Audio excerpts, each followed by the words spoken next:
Happy New Year. This is a very important announcement. Do not trust your government because they sure as hell don't trust you.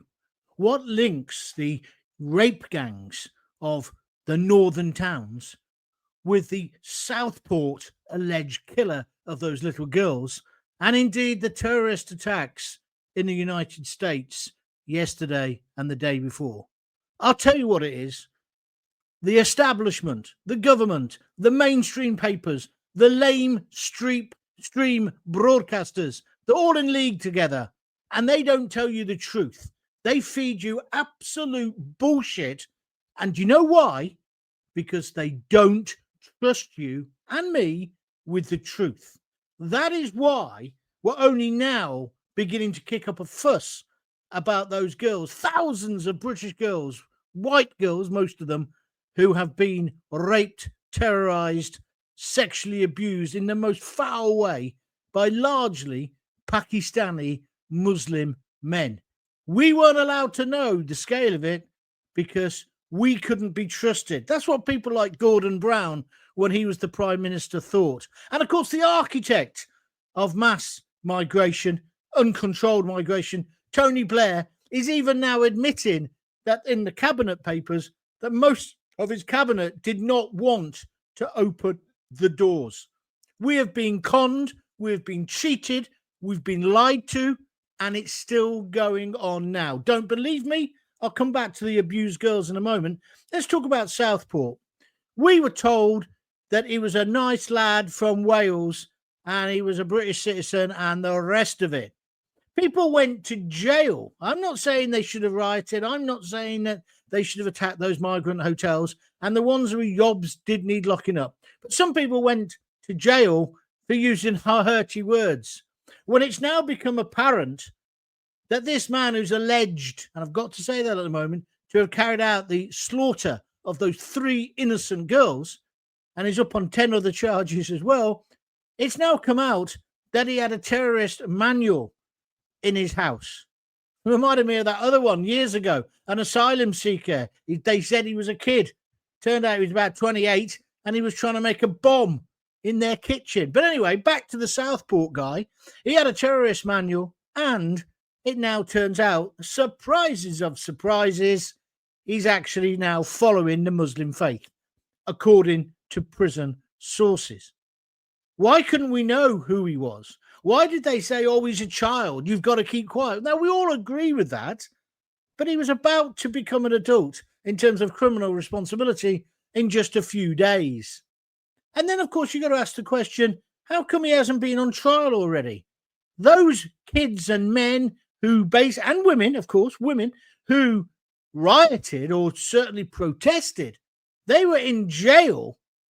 They were in jail within a week. How come this trial's taken for ages? Oh, and what a coincidence. It's not going to happen till the 20th of January. The 20th of January?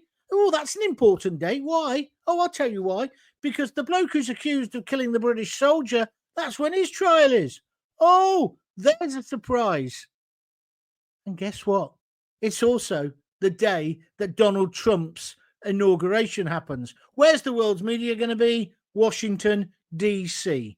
You are being conned. You are being cheated by the establishment. I mean every element of the establishment, because they all play ball.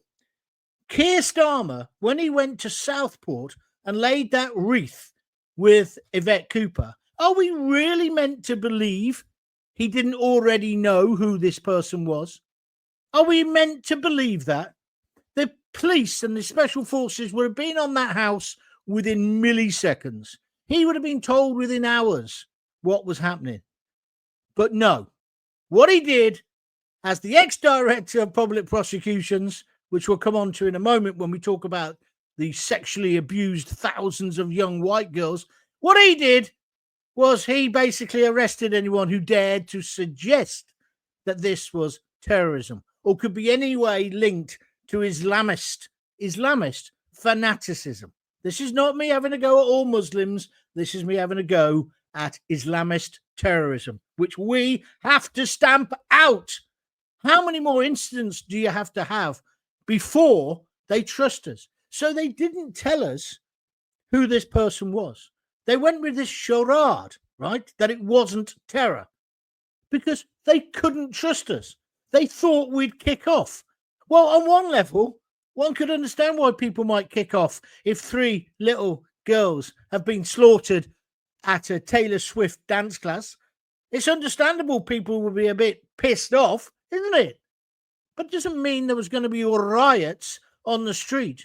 Why doesn't Keir Starmer, and not just him, all of them, the Tories, all of them, and the press, why don't they trust us? The ordinary, decent, silent majority on the whole, why don't they trust us? And I include the newspaper editors. They would have been brought into a room and said, look, da-da-da-da-da. They'd have been given it. They'd have been given more or less. Look, there's more to it than this, but Britain's a powder keg. We've got to be careful. And then Billy Big Bollock Starmer decides he'll arrest anybody, even if they just fart in public. Well, that's what it felt like. He really was doing the big one, wasn't he? Yeah?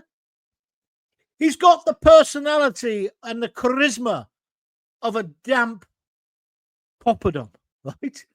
And I'm telling you, he's used this to bolster his image. That's why he's been traveling around the world. He wants to be a statesman. He wants everyone to think he knows everything. When the truth is, he knows sweet FA. He certainly doesn't know the British public. And it disgusts me that they try to keep us in the dark. And then all that happens, as Lord Carlisle has said, the terrorism expert, and indeed his own terrorism czar, that leaves a vacuum of information which can be fueled by extremists. The riots were partly the fault of Keir Starmer. They certainly weren't the fault of Nigel Farage. And it's happening again and again and again. How many times do we have an incident where you go, oh, that's obviously terrorism? I mean, maybe we shouldn't jump to these conclusions, but we do. And then they say, oh, we don't know who the person is. And then the next thing is, oh, it was mental health. Oh, he fell off a donkey at the age of 4.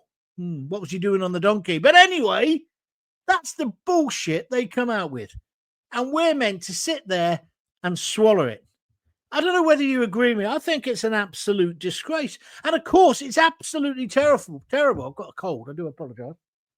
It's even worse when it comes to these abused girls and women.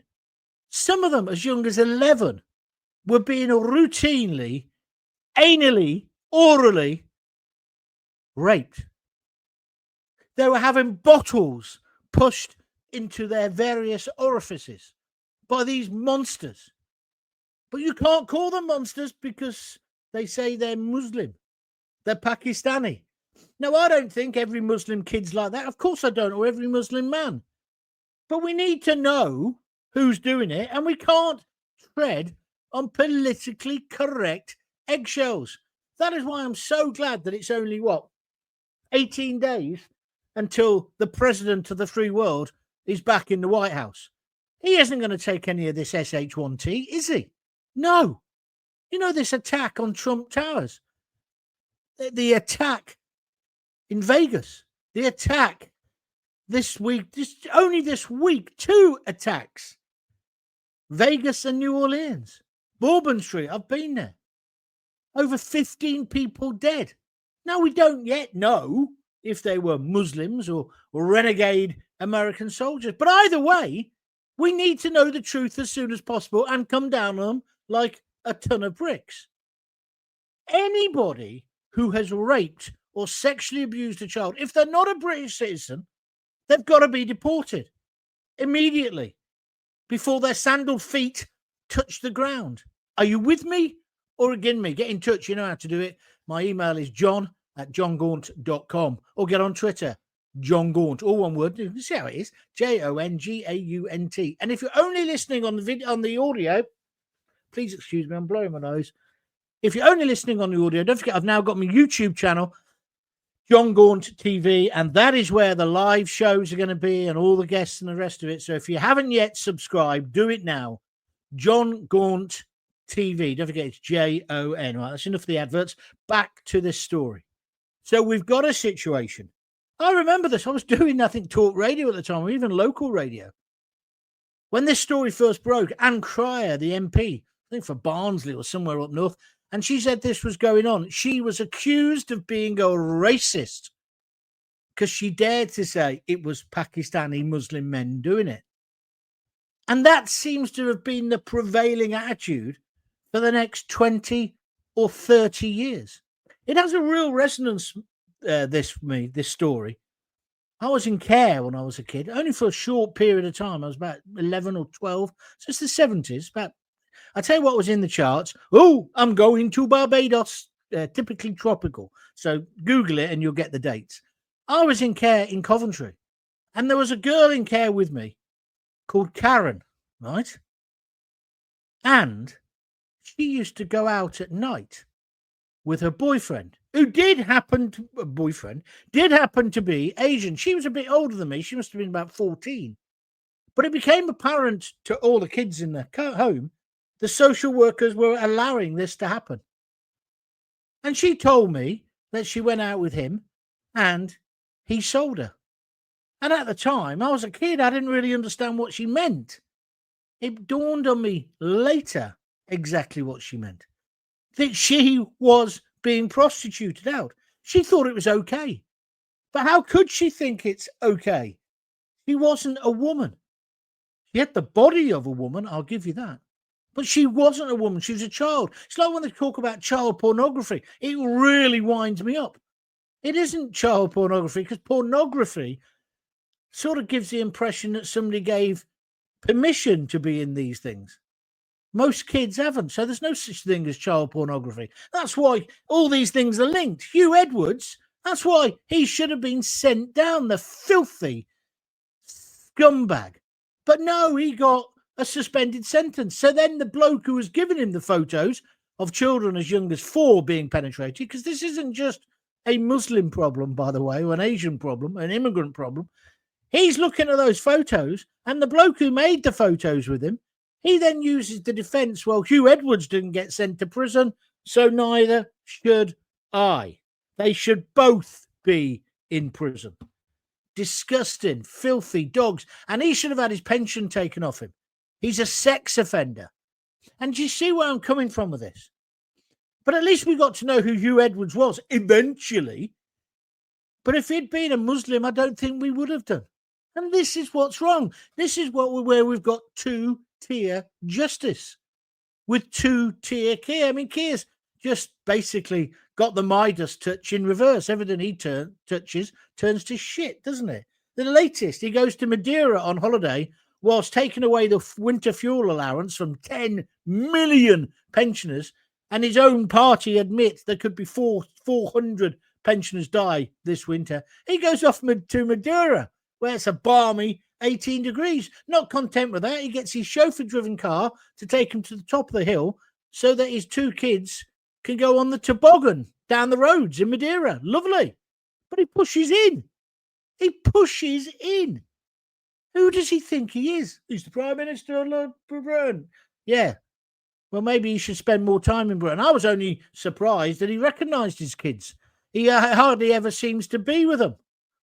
And I hear he's with his wife. Where was Lord Ali? Maybe he was busy helping Jess Phillips. She's the MP in the Labour government who's in charge of misogyny, fighting misogyny and women hatred and the rest of it. So if you wolf whistle a woman, which I don't recommend, but if you did, you could get your collar felt, right? Or make an off-colour joke about women. You could be in a big problem. Whereas when the victims in Oldham asked her, can we have a proper full-on public inquiry into child sex abuse of thousands of girls in their town, she said no. Oldham Council can do it themselves. Well, they won't have the money to do it, will they?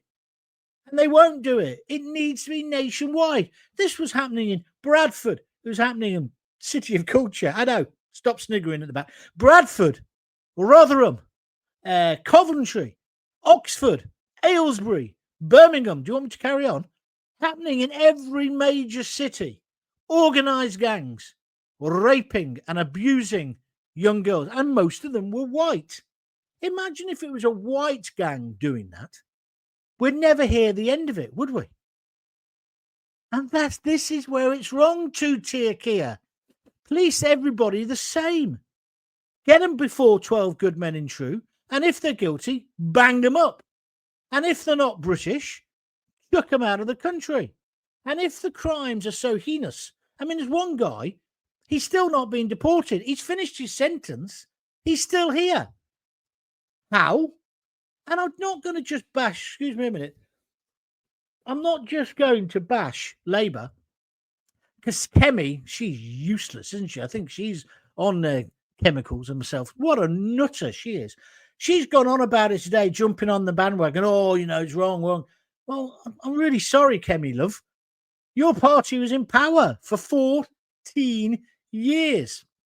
Why haven't you stamped on this? And Labour, why didn't you stamp on it when Blair was in charge or Gordon Brown? No, you kind of took the same view as top coppers who thought these girls were slags, whores, sluts. They deserved it. They were 11 or 12 years old.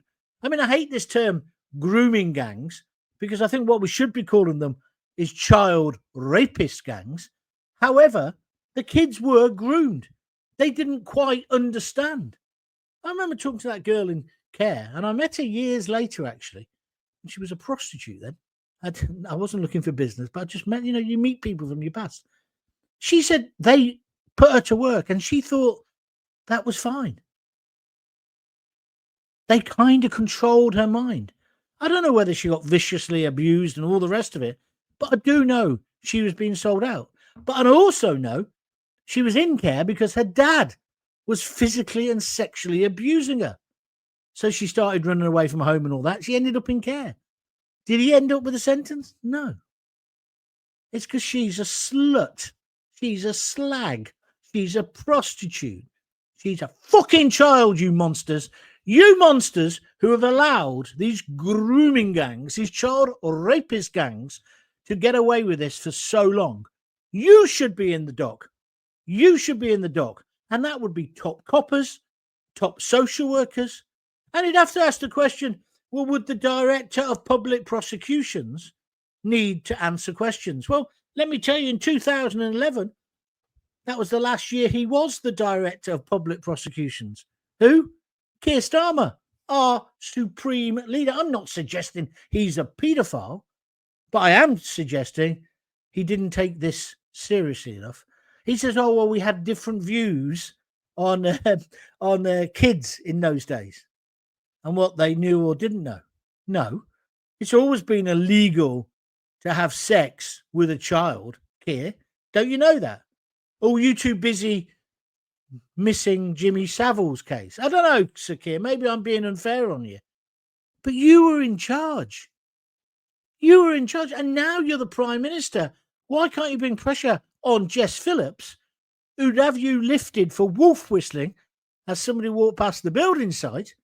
She's saying no. And then she makes out she's Minister for Women. I'll tell you why Jess Phillips is doing what she's doing, in my humble opinion. In her constituency, she only won by about 600 votes. Do you remember? Labour were having a landslide everywhere else. But in hers, a Muslim guy stood up against her. And then there were allegations that these Muslim people had intimidated people to vote for him rather than her, for Jess Phillips. And then I saw Midlands today. She was on there and she didn't say anything because she doesn't want to upset the Muslim vote that she's already got. Well, you can put that right across Labour in those northern towns. They don't want to upset the radical Muslims or even the general Muslim population. Now, I don't want sectarian politics based on religion. Do you? We don't want to go there. We know where that ends up. But that's what they're worried about. They're running scared of that vote. So what I say is, this nonsense has to stop.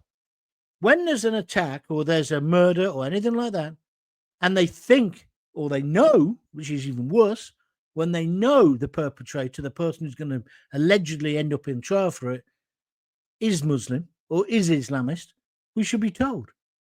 We should be told straight away. It's not when they do that. Oh, and the police say the person was 6'3", da da da da da da da da da. Was he black? Was he white?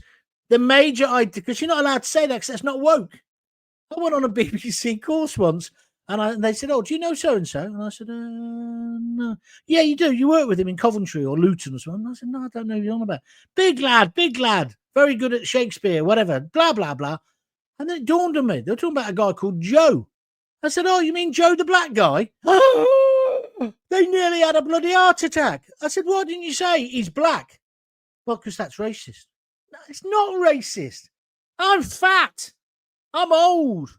I've got grey hair. That's an identifying factor. You have to say somebody's black or white or oriental. It's not racist, is it?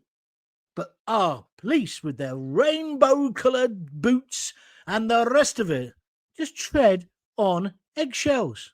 And so therefore let the perpetrators get away with it. And this is wrong.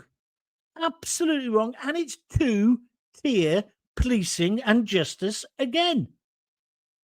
And then when we come back to those girls in those northern towns or Midlands towns, it was happening in Coventry. Why were their parents ignored? Because they weren't all in children's homes. I mean, I know the example I gave, she was in a home like me. But a lot of them came from very settled families, had met these monsters. One of them becomes their boyfriend. And then before you know it, she's selling herself. And then they're passing her around like a piece of meat. I'm not going to read out, you've probably seen it all on X, what happened. I mean, it's just horrendous. Just horrendous. And that's why I say whoever turned a blind eye to it due to political correctness, they need to be in court as well. And it's really interesting. I put this tweet on. Let me just read it to you. This was earlier today. How interesting and telling that this platform is on fire with discussion about the child rape gangs. But BBC News, Sky News, and the rest of the legacy media hasn't really mentioned it. I wonder why. I know why. Well, thank God for Elon Musk and him buying Twitter. Well done. Also, GB News for exposing it. And one of their reporters, Charlie, I've forgotten his surname, he's done a lot of this revelation about what's going on. And you know what the scary thing about this is? The scary thing is this. It's still happening. It's still happening. Don't think this is historic sexual abuse. It's still happening. And that's why I also said first thing this morning, can we stop calling these monsters grooming gangs? They are child raping gangs. Enough of the cover-ups and pussyfooting around. Let's put the children first. Let's put the children first. Where am I? I've lost it now. Put the children first and round up and deport the bastards who are guilty of these horrific rapes. Likewise, with these attacks in America, I also wrote today, we must display the same strength and resilience as the Cybertruck, that's the Tesla, where the bombs were in and the fireworks, which didn't blow up itself, it's still standing. We must have the same resilience as the Cybertruck in hunting down and destroying this enemy within, whether it's Muslim or not, whether it's just, whatever. It looks like the two incidents could be connected, but it doesn't matter the religion. They've got to be hunted down. There can be no compromise. No compromise. January the 20th and the real Donald Trump return to leading the free world can't come soon enough. God bless America. Those tweets are up there if you want to have a look at them. And that's what I think.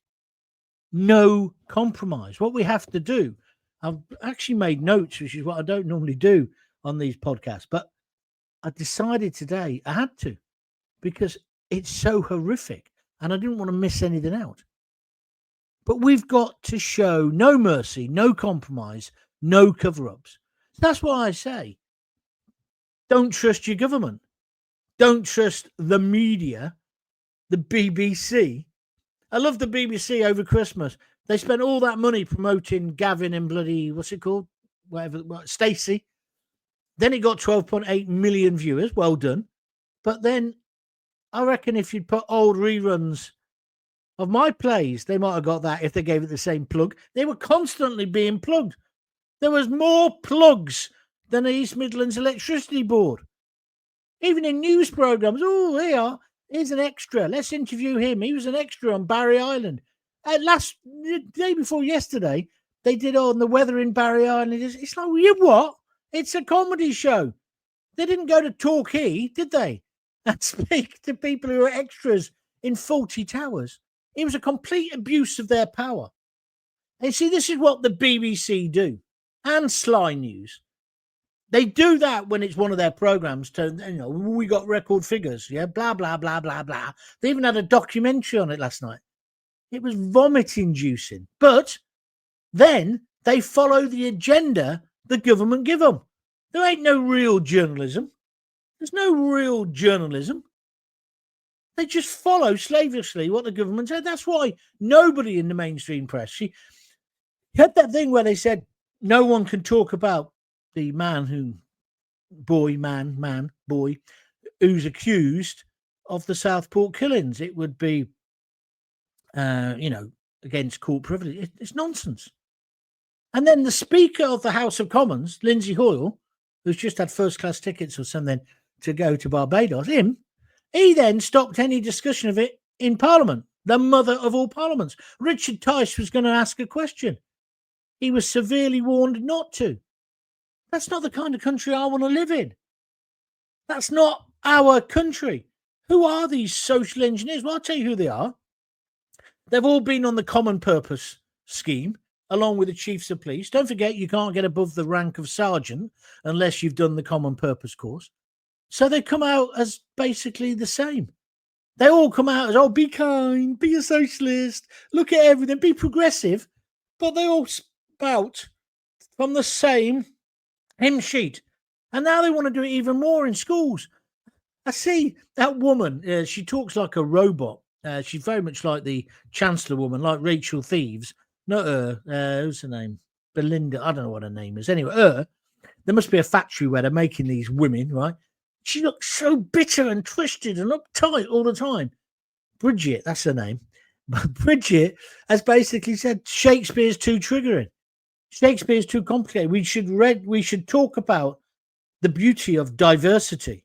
Well, yes, but there's also some horrendous things about diversity.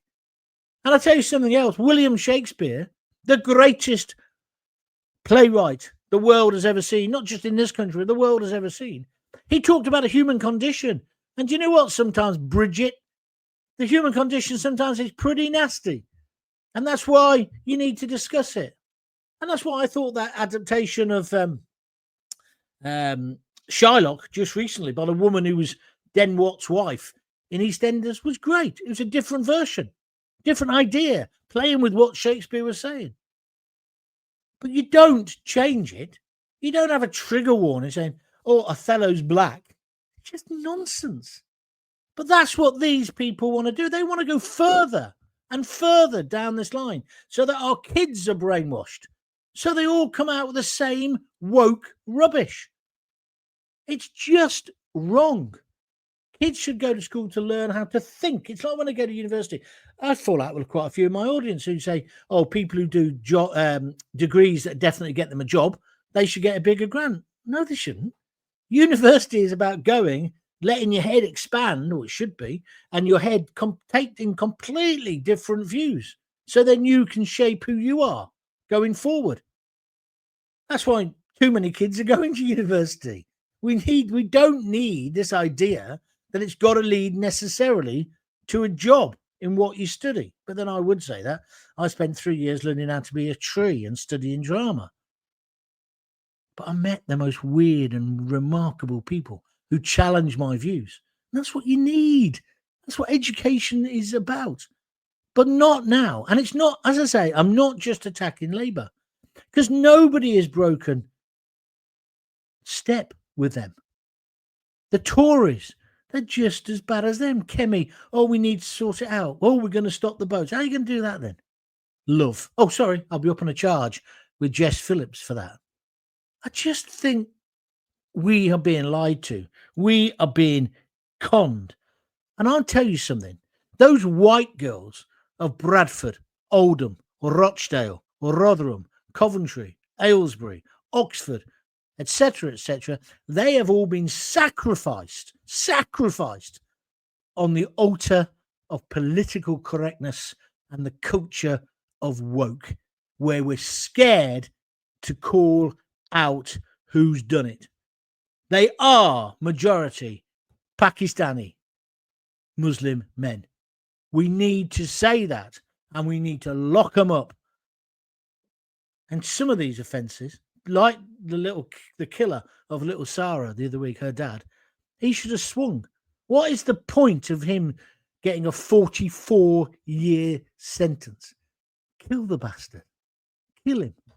Like these men who they've raped and abused on this level. Kill them. Or certainly say, chocks away, Stelios, and deport them. We don't want them in this country. We want people who want to live here and prosper. That's why there's big row in the States at the moment about, do we give jobs for people's visas? Well, yes. I think we should still be encouraging the best and the brightest of people, if they're from India or Australia or Jamaica, wherever. I don't care where they're coming from. Eastern Europe. If they're really bright, really intelligent, and, going to get a good job, that's the kind of immigrants we want. What we don't want is some bloke getting on a life raft and coming over. What are they offering? I mean, a few of them, I'm sure, are professors. Some of them will be engineers. But the overwhelming majority aren't, are they? And we're not even vetting them. And then we're giving them the best hotels that we can find. There's hotels in Coventry and Warwickshire at the moment. I've talked about it the other week. This is unsustainable. Unsustainable. But I don't see the political class dealing with it because it's not going to affect them. It's not going to affect Keir Starmer. His kids are still going to jump the queue to get on the toboggan in Madeira, aren't they? He's still going to get his free suits off Lord Ali and his glasses and his wife's dresses. Don't trust them because they don't trust you. And that's the thing that really sticks in my gullet. They don't tell us the truth, the whole truth, and nothing but the truth. They try to manufacture it, mold it, massage it, because they think we're animals. But there's been no real evidence, has there, that the so-called far right, because we're all far right according to Sakia, do anything at all. The threat, I'm afraid, there is no real threat from the far right. And if there is, lock them up. Put them on trial, put them in prison. I'm all for that. But I think the threat is actually from radical Islamist nutcases, isn't it? Whether that's a threat to girls, women, or whether that's a threat to the general population by shouting Ali's snack bar and blowing themselves up in a pizza parlour. That's why we need Trump. We need Trump to lead the world and say, we ain't taking this. We are not taking this. And we need to control our borders. If you're a country and you haven't got a proper border policy, you're not really a country, are you? Huh? You're not. You're basically just a waste bin for the rest of the world. And I don't blame individuals wanting to come here, making their lives better. I've always said that. I'm all for well-controlled, managed immigration. But the power of shite that's been in charge for the last 40-odd years, they haven't given us that, have they? Tony Blair went, woo, all come in. What did Mandelson say? We went out hunting them down. We wanted to rub white people's face in diversity. And I see he's back. That's unbelievable, isn't it? How's he going to be the ambassador to the US? Trump ain't going to take that nonsense. They've already called him a moron. Mind you, most of our cabinet have called Trump that as well. Lammy. I mean, how does Lammy become foreign secretary? How does Bridget the midget become in charge of education and telling us Shakespeare's a baddie? Can you imagine in any other country in the world they'd go, oh, I don't like that Moliere, the French. Let's ban it. Yeah, let's revise it. Let's change it completely. In Russia, Chekhov. Oh, he's a bit boring. He's a bit snobby in play. Oh, get rid of him. He wouldn't do it. We should be teaching kids Shakespeare and making them understand it. What do I know? What do I know? Huh? Do you have a good Christmas? Anyway, that's me finished. Look, if you like what I do, please support me. You can do it simply. It's on the bottom of the video at the moment. It's www.buymeacoffee.com/John Gaunt. www.buymeacoffee.com/John Gaunt. Remember, it's JONGAUNT. We're just about to get some adverts as well for the audio podcast, so that's good stuff. So we're getting there. This is going to be my year. I'm absolutely convinced of it. And people keep saying, oh, yeah, Gaunty, you'll be back on the mainstream. I don't particularly want to be on the mainstream, apart from the paycheck, to be honest, because I'm enjoying what I'm doing, saying what I want. And by the way, this isn't my house. It's not my gaff. It's all done with visuals. I got the lighting better today, don't you think? Anyway, that's enough of my rubbish. But I am so disgusted with our political class. And when I say political class, I mean the media as well. They're all playing us. They're all cheating us. They're all lying to us. They're not telling us the truth. So I say, don't trust your government. No matter who you vote for, don't trust your government until they trust you, because they certainly don't trust you at the moment. If you've got kids, give them a kiss, give them a hug. Hey, keep telling them you love them. There'll be another podcast tomorrow. Thanks for helping me get back. And thanks for making it successful. I appreciate it. Cheers. Bye.